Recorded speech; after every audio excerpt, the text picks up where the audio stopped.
Well, today I'm really quite excited to talk about pagodas from Estampes. Estampes is a term for Japanese prints, a triptych of three, and there are three. Pagodas is the first of the set. You can see here. And it reflects, well, number one, the 1889 International Exposition in Paris, the one that the Eiffel Tower was actually built for. When you had from all over the world, you had different countries having pavilions, Tunisia and Greece and Turkey and Indonesia. And that's particularly important because he was exposed to various kinds of music, Russian music too, but also to the Indonesian gamelan, which it's a very important part of the Indonesian culture. They would play these drums, they have gongs, they would have bamboo flutes, they would have some string instruments. And so pagodas actually imitate some of the gongs and some of the melodic sounds that you might get in one of these Indonesian gamelans, as well as it reflects his lifelong fascination with these art objects of Japan.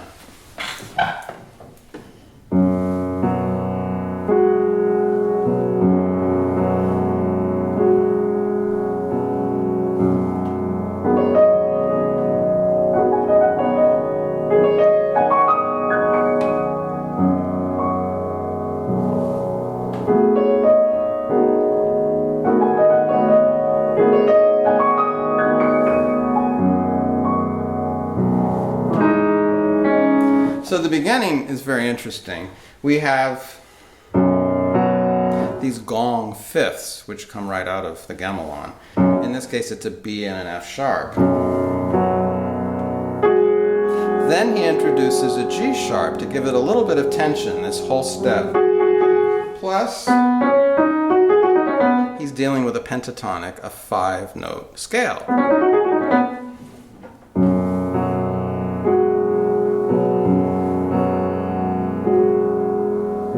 Which he continues in this melody.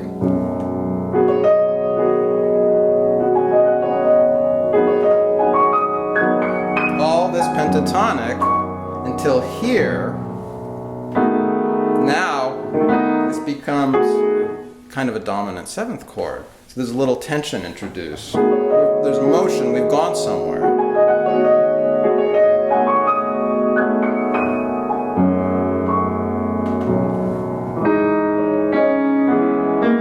You hear how we have the original melody, ba-ba-bum, but now we also have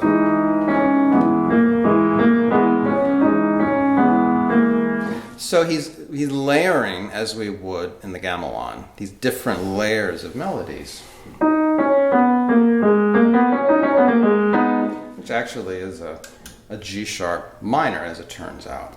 But these are the basic elements of what he's doing. We have our B major, which in the second theme statement becomes the seventh with that A natural. So it's an interesting way of starting this piece. Now I want to bring up an interesting parallel with this piece before I go any further.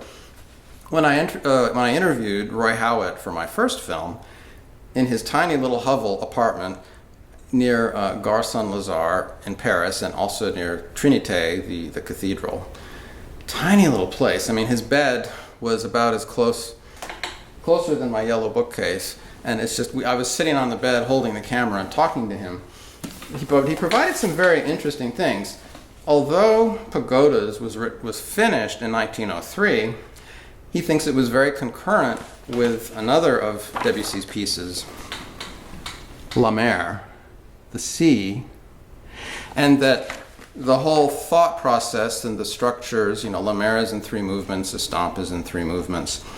Of course, this is the great wave of Kanagawa, which is a very, very famous artwork. I've been to Kanagawa. In fact, I was there at the end of January. It's south of Tokyo. You can see Mount Fuji. And often in this, you can see Mount Fuji off to the side there.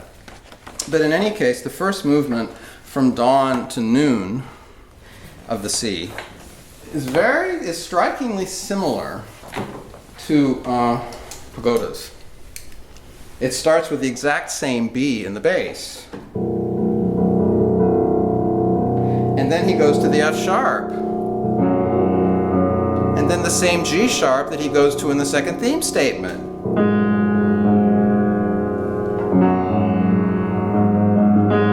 And then he follows the pentatonic scale all the way up.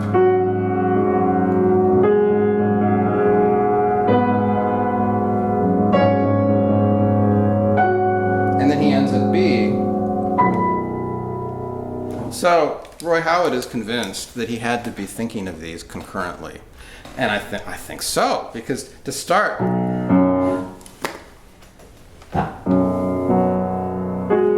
there it is, B F sharp, there's that G sharp.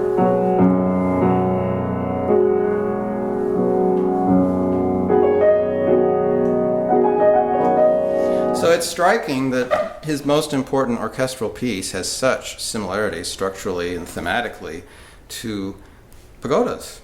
Another interesting thing, Debussy wrote that he longed, as a boy, that he longed for a life on sea, and that if he hadn't been a musician, he would have been a sea captain. And he very much enjoyed the times he spent at the ocean. When he was a young boy, he actually went and stayed with an aunt along the Côte d'Azur, and so he had quite an affinity for that. And then for many years, he didn't do it.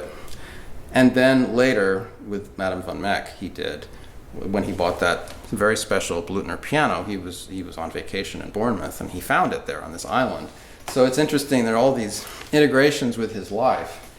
But how do you make waves? How do you create the sound of water or the sea? I mean, we often think of these arpeggiated figures, but of course in La Mer, this tremolo, the repeated notes. You can imagine the waves lapping.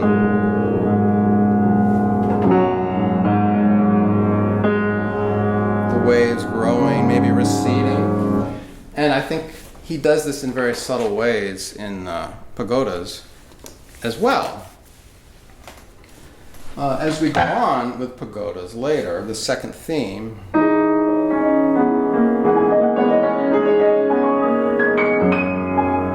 and this rubato is something that he writes throughout, and it's actually a feature of the gamelan. The gamelan was supposed to have a free rhythm to allow everyone to breathe together.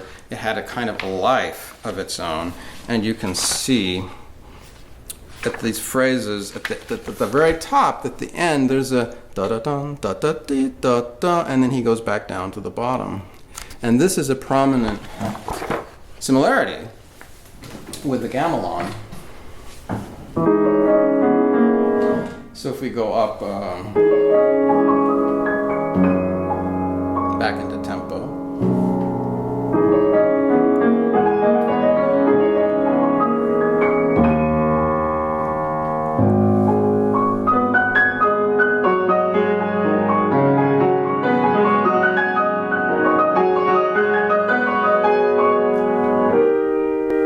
This, ironically, is a D sharp major triad. It certainly doesn't sound like it, though, does it? It's a point, he goes piano, he's kind of taking us back before he builds us up again.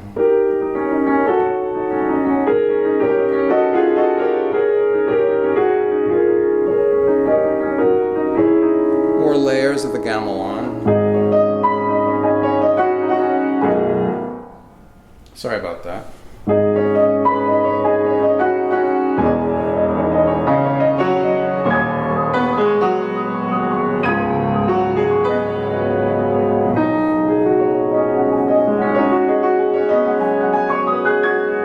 This is arpeggiated, I think it sounds very much like layers of lapping water like we would have in La Mer.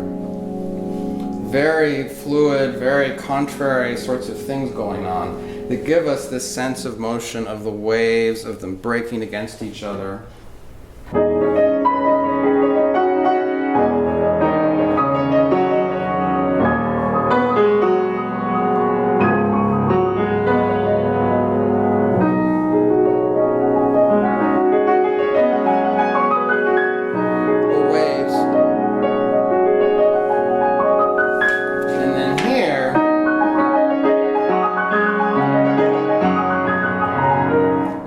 Get a sense of this cascade of water until And what's interesting throughout, we come down,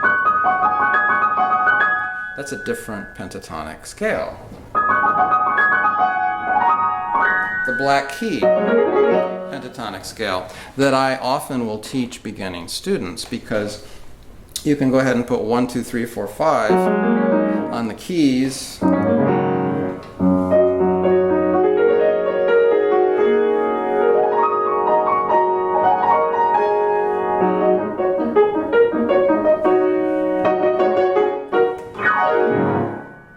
And any combination of those black key notes is going to sound just fine because they're part of the same scale. So that's a good hint. If you want to teach improvisation on the piano, this is a good way to do it. And so Debussy, he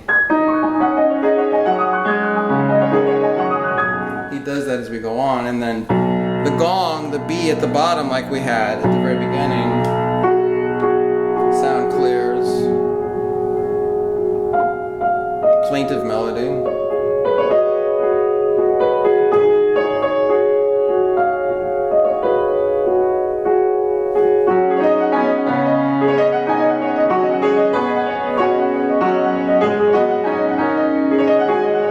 Which sounds like a very Asian kind of sounding melody, whether it is or not, whether it came from some gamelan or some Japanese melody, I can't really say, but it certainly is that pentatonic with this pseudo-jazzy, which gives it that special quality. And then finally,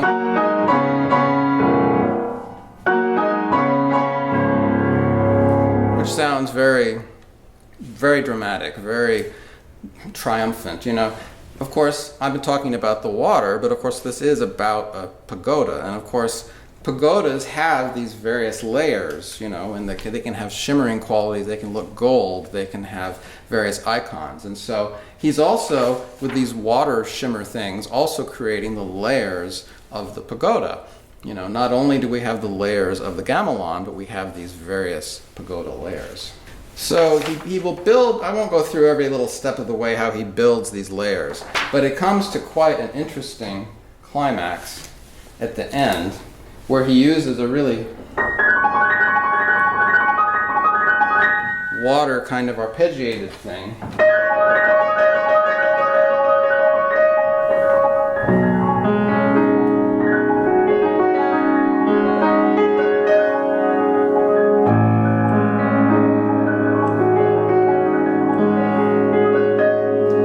That's an interesting step, how he goes B to the A. It creates a whole new color, a whole new sense, which he then will pick up later when he has these octaves.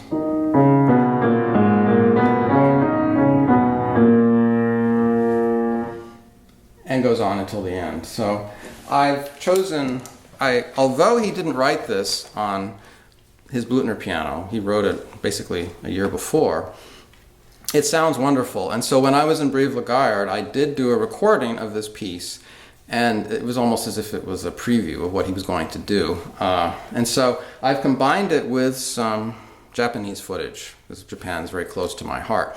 So you'll see Japan, you'll see water very prominent. You'll also see the great Buddha of Kamakura, and all the water shots are also in Kamakura. So I hope you enjoy this. I think it's a very wonderful piece, and I think it's interesting how he integrated it with La Mer and the great wave of Kanagawa.